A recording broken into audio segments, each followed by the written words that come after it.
గౌరవనీయులు స్థానిక శాసనసభ్యులు పెద్దలు మహిపాల్ రెడ్డి గారు,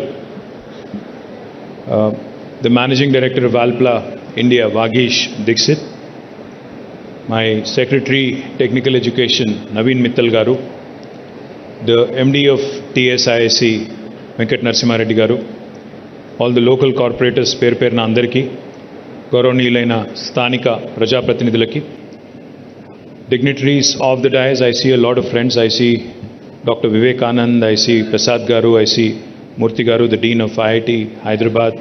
I see a lot of other friends as well from the industry. Firstly, my apologies for showing up late. I was delayed by about 30 minutes. My apologies for that. పాత్రికేయ మిత్రులందరికీ, ఆల్ప్లా కుటుంబ సభ్యులందరికీ కూడా హృదయపూర్వకంగా శుభాకాంక్షలు, హృదయపూర్వకంగా అభినందనలు. I would like to firstly thank Vagish for inviting me here because, Honorable Chief Minister KTR Garu has been guiding, has been telling us, especially the industries and technical education departments to be more precise, to ensure that whatever is being taught in our educational institutions today is in alignment with the needs of the industry. In fact, he's been telling us, he's been guiding us to study the models adopted in Europe, more particularly in Germany, in Austria, and other places, where each and every student actually is given industry exposure while they're actually learning, while they're actually, enrolled in an educational institution. I'm delighted that Naveen Mittal and my friend here, Dr. Venkatramana, Professor Venkatramana Garu, who's the Higher Education Council's Vice Chairman, all of them have actually come out with a new model, which I'm truly proud of, because Vagish was explaining to me how Alpla took the lead, went around to the polytechnic institutions around this area, identified and received applications from about 400 students, eventually went through a process, shortlisted and finalized about 30 students who are now being trained as part of Alpla, the new plant, and those 30 are not only going to be gainfully employed, but in fact, in normal circumstances where they would have possibly been paid a salary of 15,000 to 20,000 per month, after this training, what Vagish was telling me is that they would actually be gainfully employed with almost double what they would typically get. So my compliments to Vagish, my compliments to Naveen, my compliments to the entire team of Alpla on doing this and becoming a role model for the rest of the industry. I think the most important aspect when it comes to industrialization in any state is firstly decentralization of the activity. While we have numerous industries interested in setting up factories, interested in setting up their new units around Hyderabad, in Sangareddy, in Medchal, in Rangareddy, I think it's equally important to have more and more industries come in the rural hinterland of Telangana. We need factories in Vanparthi, we need factories in Mancherial, we need factories in Kottagudem, the far nook and corner of Telangana. And to that effect, Honorable Chief Minister has been guiding us, has been directing us in fact, and has been ensuring that along with the growth of Telangana in the primary sector in agriculture, which has grown tremendously over the last 8 years, the contribution of primary sector in Telangana has risen into the GSDP by almost 5%. వ్యవసాయం మన రాష్ట్రంలో కొత్త పుంతలు తొక్కుతూ వ్యవసాయ విస్తరణ ఏదైతే జరుగుతూ ఉందో, కొత్తగా మిషన్ కాకతీయ చెరువులు బ్రహ్మాండంగా చేసుకోవడం వల్ల, కాళేశ్వరం లాంటి ప్రాజెక్ట్స్ కట్టుకోవడం, పాలమూరు రంగారెడ్డి ఎత్తిపోతల పథకాన్ని కూడా వేగంగా పూర్తి చేసే ప్రయత్నం, సీతారామ లాంటి ఎత్తిపోతల పథకాలు, గతంలో పెండింగ్లో ఉన్న ప్రాజెక్టులన్నింటినీ కూడా రన్నింగ్ ప్రాజెక్టులుగా మార్చి వాటిని పూర్తి చేయడం వల్ల ఈరోజు తెలంగాణలో 5 రకాల విప్లవాలు మన కళ్ళ ముందే సాక్షాత్కరించబోతూ ఉన్నాయి. అందులో మొట్టమొదటిది మీకు తెలుసు, సస్య విప్లవం అంటే గ్రీన్ రెవల్యూషన్. ఈ సస్య విప్లవంలో భాగంగా తెలంగాణలో వ్యవసాయ ఉత్పత్తులు, ఆహార ధాన్యాలు, వాటి దిగుబడులు ఎంత పెరిగినాయి అంటే స్వయంగా భారత ప్రభుత్వమే మేము ఇంకా కొనలేము అని చేతులెత్తేసే స్థాయికి ఇవాళ తెలంగాణలోని ధాన్యం ఉత్పత్తులు పెరుగుతూ ఉన్నాయి. There was a time when Punjab and Andhra Pradesh, the United State of Andhra Pradesh, were called the granaries of India. But today I am proud to share with you Telangana has in fact surpassed many other states, even though it's a new state, and has become a leading producer of paddy in the country, right after Punjab. మన దగ్గర ధాన్యం ఎంత ఉత్పత్తి అవుతా ఉంది అంటే ప్రస్తుతం బ్రహ్మాండంగా ఎక్స్పాన్షన్ ఎంత పెద్ద ఎత్తున పెరిగిందంటే లక్షల ఎకరాల్లో కొత్తగా సాగులోకి రావడం, వ్యవసాయం పండుగలా మారి ఈరోజు 24 గంటల కరెంట్ అనండి, రైతు బంధు లాంటి కార్యక్రమం అనండి, అదేవిధంగా చెరువులు బాగా చేసుకోవడం, కొత్తగా నీళ్లు అందుబాటులోకి రావడం, వీటన్నిటి వల్ల రైతుల్లో వచ్చిన ధీమా వల్ల ఈరోజు వ్యవసాయ ఉత్పత్తులు బాగా పెరిగినాయి. అయితే ముఖ్యమంత్రి గారు మాకేం చెప్తా ఉన్నారంటే ఈ గ్రీన్ రెవల్యూషన్ సంతోషమే, కానీ ఆ గ్రీన్ రెవల్యూషన్ నుంచి ఆహార శుద్ధి కేంద్రాలు అంటే ఫుడ్ ప్రాసెసింగ్ ఇండస్ట్రీ కూడా పెద్ద ఎత్తున రావాలి, agro based industry, agro processing industry కూడా రావాలి. అది ఎవ్రీ నూక్ అండ్ కార్నర్లో తెలంగాణలో మారుమూల జిల్లాలు ఏవైతున్నాయో గద్వాల్ కానీ, వన్పర్తి కానీ, ఆదిలాబాద్ కానీ, ఆసిఫాబాద్ కానీ, కొత్తగూడెం కానీ, మన సూర్యాపేట కానీ, నల్గొండ కానీ, ఎక్కడ మొత్తం అన్ని ప్రాంతాల్లో రావాలి అనే ఉద్దేశంతో స్పెషల్ ఫుడ్ ప్రాసెసింగ్ జోన్స్ అనే పేరిట 10,000 ఎకరాల్లో స్పెషల్ ఫుడ్ ప్రాసెసింగ్ జోన్స్ కూడా పెట్టుకుంటా ఉన్నాం. గ్రీన్ రెవల్యూషన్ ఒకటైతే రెండవ రెవల్యూషన్ మన కళ్ళ ముందే రాబోతున్నది, వస్తున్నది. నేను చెప్పడం కాదు, ఇది భారత ప్రభుత్వం స్వయంగా చెప్తా ఉంది. Telangana today is the number 1 state in India for inland fisheries. ఒకప్పుడు తెలంగాణలో చేపలు అంటే చాలా తక్కువగా దొరికేది. చేపలు, రొయ్యలు అంటే కోస్తాంధ్రలో మాత్రమే ఉంటాయి అనే పరిస్థితి. కానీ ఈరోజు 46,000 చెరువులు, కుంటలు, ఎప్పటికప్పుడు బ్రహ్మాండంగా వాటిని నింపుకునే ఒక వ్యవస్థ, మిషన్ కాకతీయతో వాటిని మనం బ్రహ్మాండంగా మరమ్మతులు చేసుకున్న తర్వాత ఇన్లాండ్ ఫిషరీస్లో అంటే ఫ్రెష్ వాటర్ ఫిష్ కూడా తెలంగాణ అగ్రభాగాన ఉంది. ఇన్లాండ్ ఫిషరీస్లో కూడా ఈరోజు నెంబర్ 1 స్టేట్ అని నేను చెప్పడం కాదు, భారత ప్రభుత్వమే స్వయంగా చెప్తా ఉంది. ఫిషరీస్ వల్ల, ఆక్వా వల్ల వచ్చే బ్లూ రెవల్యూషన్తో, నీలి విప్లవంతో చాలా పెద్ద ఎత్తున మనకి ఆక్వా పరిశ్రమ కూడా రాబోతా ఉంది. కొత్తగా మనం కట్టుకున్న రిజర్వాయర్, అది రాజరాజేశ్వర సాగర్ కావచ్చు, మల్లన్న సాగర్ కావచ్చు, కొండపోచమ్మ సాగర్ కావచ్చు, అక్కడ పాలమూరులో రాబోయే కరివెన, ఉద్దండాపూర్, ఏదుల, ఇంకా ఇతర నార్లాపూర్ లాంటి రిజర్వాయర్లు కావచ్చు, వీటన్నిటిని సమాహారంగా చూసినట్టయితే తెలంగాణలో మన కళ్ళ ముందే భారతదేశానికి సరిపడే విధంగా, అదేవిధంగా ఇతర దేశాలకు కూడా ఉత్పత్తి చేసే స్థాయికి. ఉదాహరణకి మొన్న కంపెనీ వచ్చింది అమెరికా నుండి, ఫిషిన్ అనే కంపెనీ. వారు వచ్చి 1000 కోట్ల పెట్టుబడితో ఇక్కడ తిలాపియా అనే చేపను వృద్ధిలోకి తీసుకొచ్చి దాన్ని మొత్తం 100% ఎక్స్పోర్ట్ ఓరియంటెడ్గా అమెరికాకు తీసుకెళ్లాలనే ప్రయత్నం చేస్తూ ఉన్నారు. సో ఈ రకమైన నీలి విప్లవం కూడా తెలంగాణలో మన కళ్ళ ముందే సాక్షాత్కారం కాబోతా ఉంది. మూడవది శ్వేత విప్లవం, white revolution. Now there was a time when Vijaya Dairy, which is a government arm for dairy development in Telangana and Andhra Pradesh, actually went sick. మూతపడే పరిస్థితికి చేరుకున్న విజయ డైరీని ఈరోజు తిరిగి ప్రాణప్రతిష్ఠ చేసి ప్రతి ఒక్క డైరీ ఫార్మర్కి లీటర్కి 4 రూపాయల చొప్పున ప్రోత్సాహకం ఇచ్చిన తర్వాత, మినీ డైరీస్ని ఎంకరేజ్ చేసిన తర్వాత ఈరోజు అదే విజయ డైరీ, ఏ విజయ డైరీ అయితే మూతపడే స్థాయికి చేరుకున్నదో ఆ విజయ డైరీ ఈరోజు ప్రభుత్వానికి తిరిగి డివిడెండ్ ఇచ్చే స్థాయికి చేరుకుంది అంటే తప్పకుండా తెలంగాణలో శ్వేత విప్లవం కూడా, ఒక క్షీర విప్లవం కూడా మన కళ్ళ ముందే రాబోతా ఉంది. ఒక చిన్న ఉదాహరణ చెప్పాలి అంటే, శ్వేత విప్లవం, క్షీర విప్లవం అని నేను చెప్తుంటే కొంతమందికి అదేం పెద్ద విషయమా అనిపించవచ్చు. కానీ మన పెద్దవాళ్ళు ఎప్పుడు చెప్తుంటారు, పంటతో పాటు పాడి పరిశ్రమ కూడా బాగుంటేనే గ్రామీణ ఆదాయంలో, గ్రామీణ ఆర్థిక పరిపుష్టిలో దోహదపడుతుంది. మనం ఇప్పుడు ఉదాహరణకి పాడి పరిశ్రమ యొక్క పవర్ తెలుసుకోవాలనుకుంటే, న్యూజిలాండ్ అనే దేశంలో ఫాంటేరా అని ఒక కంపెనీ ఉంది. ఆ ఒక్క కంపెనీ, ఫాంటేరా అనే ఒకే ఒక్క కంపెనీ, గతంలో దాని పేరు న్యూజిలాండ్ డైరీ బోర్డ్ అని ఉండేది. ఆ ఒక్క కంపెనీ, ఫాంటేరా అనే ఒకే ఒక్క కంపెనీ, న్యూజిలాండ్ యొక్క జీడిపిలో 8% కాంట్రిబ్యూషన్ ఆ ఒక్క కంపెనీ నుంచి వస్తూ ఉంది. అది మొత్తం డైరీ ప్రోడక్ట్స్ తయారు చేసే కంపెనీ. ఎందుకు చెప్తా ఉన్నానంటే, భారతదేశం ఇంకా కూడా 70% గ్రామీణ దేశం. ఈ గ్రామీణ దేశంలో తప్పకుండా డైరీని కూడా ఎంకరేజ్ చేయాలి, డైరీని కూడా విస్తృతపరచాలి అనే సదాశయంతో ముఖ్యమంత్రి గారు ఏదైతే పనిచేస్తూ ఉన్నారో తప్పకుండా దానివల్ల ఒక శ్వేత విప్లవం, ఒక క్షీర విప్లవం కూడా వస్తుంది. తద్వారా రైతుల ఆదాయం కూడా పెరుగుతుంది. పాడి వల్ల పంటలకు లాభం జరుగుతుంది, దాంతోపాటు రైతుల ఆదాయం కూడా పెరిగే ఆస్కారం ఉంటుంది. ఇక నాలుగవది పింక్ రెవల్యూషన్. పింక్ రెవల్యూషన్ అంటే మళ్ళీ మా వివేక్ గారు వేరే అనుకుంటారు. పింక్ రెవల్యూషన్ అంటే మాంస ఉత్పత్తులు పెరిగి మీట్ ప్రాసెసింగ్ పెరిగి మరి ఇతర దేశాలకు కూడా ఎగుమతి చేసే స్థాయికి చేరుకోవడం పింక్ రెవల్యూషన్. ఇప్పుడు consumption of meat, consumption of all kinds of meat is typically associated with affluence. అంటే ఎట్లా ఇన్కమ్ లెవెల్స్ పెరుగుతాయో అట్లా ప్రోటీన్ ఫుడ్ తినడం పెరుగుతుంది. కాబట్టి ఈరోజు భారతదేశానికే కాదు ఇతర దేశాలకు కూడా ఎగుమతి చేసే స్థాయికి మన మీట్ ఇండస్ట్రీ కూడా పెరగాలి అంటే తప్పకుండా షీప్ రియరింగ్ లాంటి యాక్టివిటీని పెంచాల్సి ఉంది.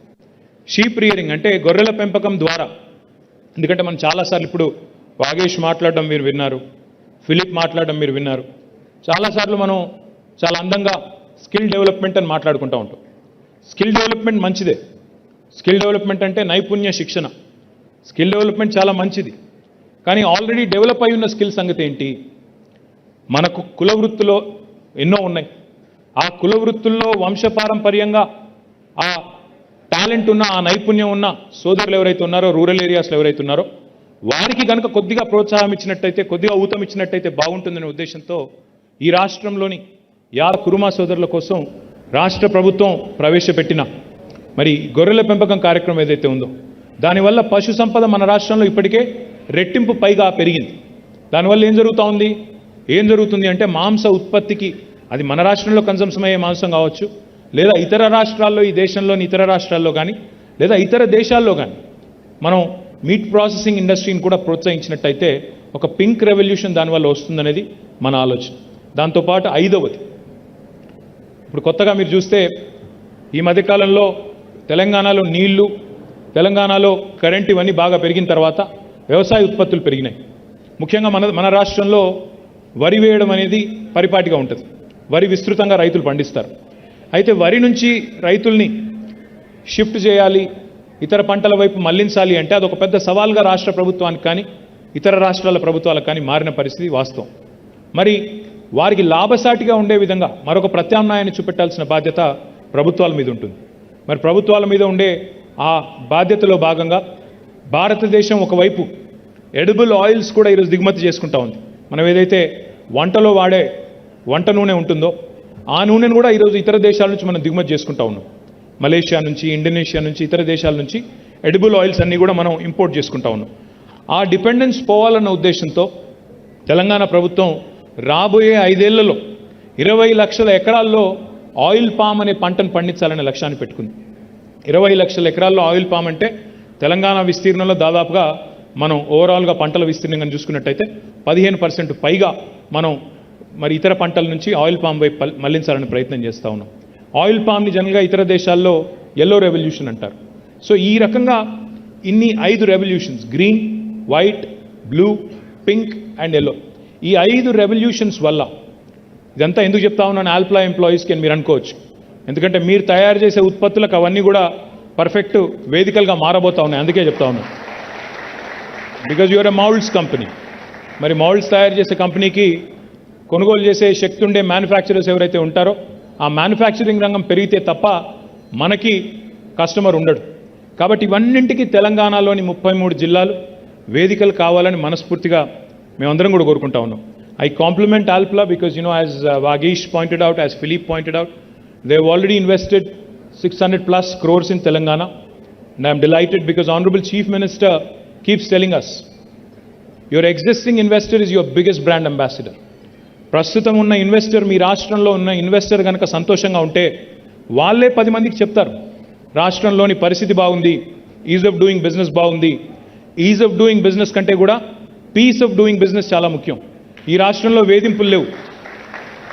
ఈ రాష్ట్రంలో బిజినెస్ మెన్కి వేధింపులు లేవు, అనవసరపు ట్యాక్స్ దాడులు లేవు, అనవసరపు హరాస్మెంట్ లేదు, రాజకీయంగా మాతో ఉన్నా వేరే ఉన్నా ఎలాంటి ఇబ్బందులు ఇక్కడ లేవు. ఈ రాష్ట్రంలో ఎట్లాంటి వేధింపులు కానీ ఎట్లాంటి నాన్ సెన్స్ కానీ ఈ రాష్ట్రంలో లేదు. Peace of doing business is extremely important. Cost of doing business is equally important. Lowering the cost of doing business, ensuring that we continue to improve the quality of doing business. So ఈ 4 గీటురాలుగా పెట్టుకొని ease of doing business, peace of doing business, quality of doing business and cost of doing business, ఈ 4ంటిని గీటురాలుగా పెట్టుకొని కొత్త పారిశ్రామిక వాడల్ని కూడా encourage చేస్తూ ఉన్నాం. అందులో భాగంగా ఈరోజు ఆల్ప్లా ఇచ్చిన ఎంకరేజ్మెంట్ ఏదైతే ఉందో, మొట్టమొదటిసారి ఇక్కడ ఆల్ప్లా పెట్టింది యునైటెడ్ ఆంధ్రప్రదేశ్ ఉన్నప్పుడే 2006లో. కానీ ఇప్పుడు దశలుగా విస్తరిస్తూ 600 కోట్ల పైచిలకి ఇక్కడ పెట్టుబడులు పెట్టి ఈరోజు ప్రభుత్వ ఆలోచనకు అనుగుణంగా అప్రెంటిస్షిప్ లాంటి మోడల్ కూడా తీసుకొచ్చి, అందులో చాలా సంతోషం అనిపించింది వాగేష్ చెప్తుంటే, when you had mentioned, Vagish, that you're working 24/7. Now, this was a dream before 2014. 24 గంటలు 3 షిఫ్ట్లో పనిచేయడం అనేది ఒకప్పుడు పెద్ద కళ తెలంగాణ రాకముందు. ఎందుకంటే నాకు బాగా గుర్తుంది, నార్మల్ టైంలో జనరల్గా మా ప్రతిపక్ష పార్టీలు ధర్నాలు చేస్తాయి ఏదైనా ప్రజా సమస్య ఉంటే ఇందిరా పార్క్ దగ్గర. కానీ 2014 ముందు ఈ రాష్ట్రంలో పరిస్థితులు ఏంటి? పారిశ్రామికవేత్తలు కూడా ఇందిరా పార్క్ దగ్గర ధర్నా చేశారు. కరెంట్ ఇవ్వండి, 3 షిఫ్ట్లు నడుపుకుంటాం, కావాలంటే రేట్ ఎక్కువ పెట్టండి, కానీ కరెంట్ ఇవ్వండి అని ధర్నాలు చేసే దుస్థితి. ఈరోజు సంతోషం ఎక్కడ అనిపించింది అంటే, వాగీష్ దీక్షిత్ గారు చెప్తుంటే 3 షిఫ్ట్లో నడుస్తూ ఉంది పరిశ్రమ. అందులో రాత్రిపూట కూడా అమ్మాయిలు పనిచేస్తూ ఉన్నారు, ఇంజనీర్లు పనిచేస్తూ ఉన్నారు. వారిని ఇక్కడి నుంచి నేరుగా ఇంటి దగ్గర దిగబెడుతున్నాం, ఇంటి దగ్గర ఎక్కించుకొని మళ్ళీ ఇక్కడ తీసుకొస్తున్నాం అని చెప్పినప్పుడు చాలా సంతోషం అనిపించింది. Thank you Vageesh, thank you. It goes a long way. It's a great message.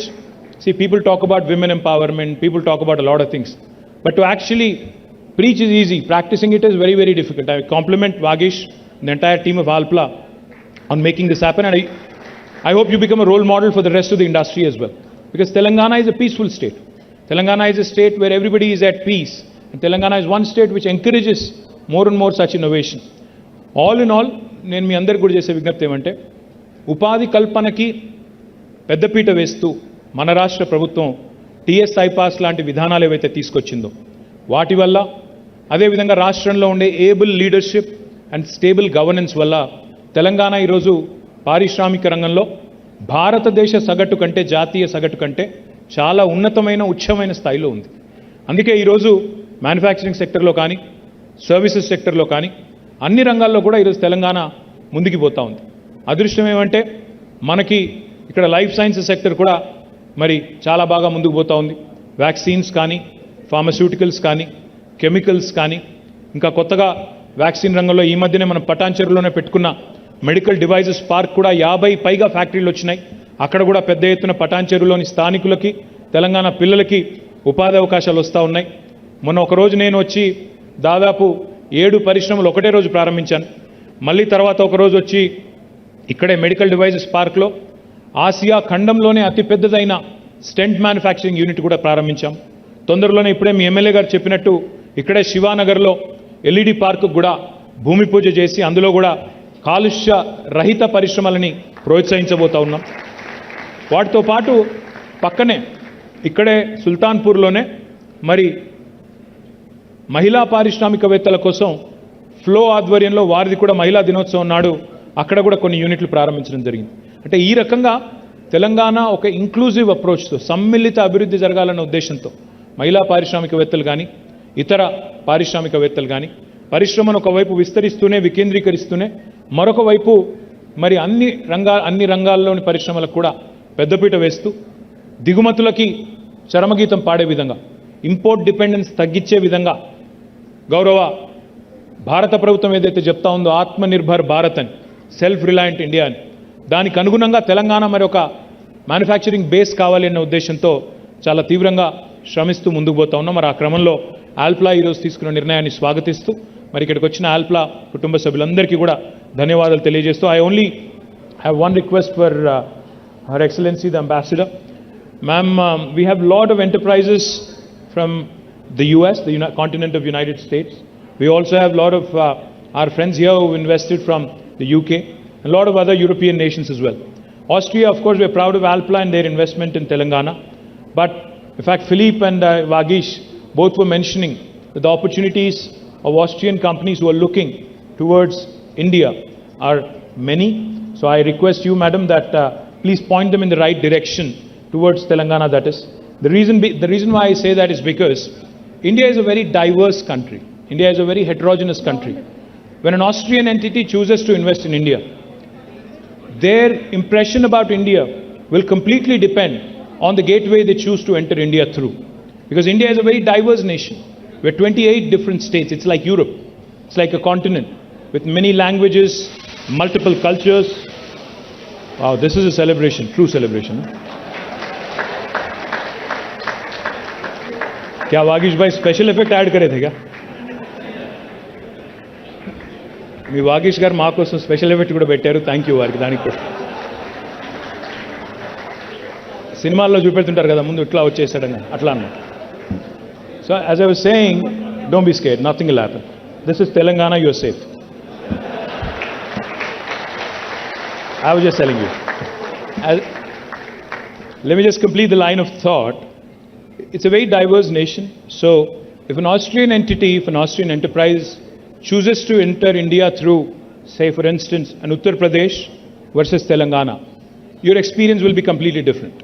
Because, while it is important to have a base in New Delhi, what's equally more important to understand is that India is a federal republic. Most important things when it comes to setting up a factory or an enterprise actually are in the hands of the government in a state. The action is in the states.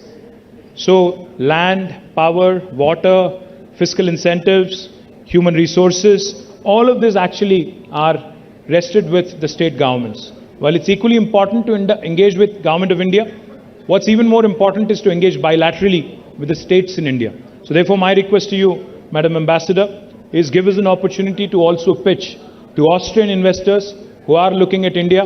Let's make Telangana the gateway for Austrian investors into India, and they will have as beautiful an experience as Alpla has had over the last 16 years. I thank you once again, and compliments to the entire family of Alpla. Jai Telangana, Jai Hind.